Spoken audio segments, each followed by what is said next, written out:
Your invoices should look like they came from you, and they should tell your customer exactly how to pay. Both live on this one page. The top card is invoice branding, and the page itself tells you where the logo goes. Upload the image to Shopify's Files page, copy its URL, and paste it here. Below that, your brand color as a hex code, with a swatch you can click instead, and your business name and address, already pre-filled from your Shopify settings. This is what appears in the From section of every invoice.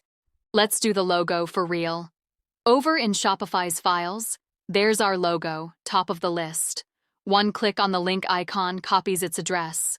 Back on the branding page, click into Logo URL, paste, and save branding.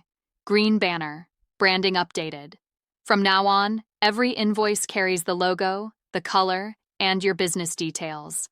Now the bottom half, how do customers pay you? The Payment Instructions wizard has 3 methods, and all 3 stay saved.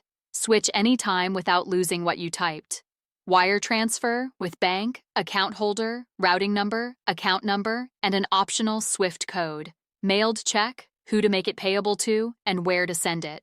Or custom, one free text box that prints exactly as written, perfect for e-transfer details or a payment link. And watch the right-hand side as we switch. That live preview is exactly what your customer will see on the PDF and in their portal. We'll keep wire transfer and save instructions. One thing worth saying plainly, Net Terms Tracker never processes the payment itself. It puts your details in front of the customer. They pay you directly. You mark the invoice paid. Your money never routes through us.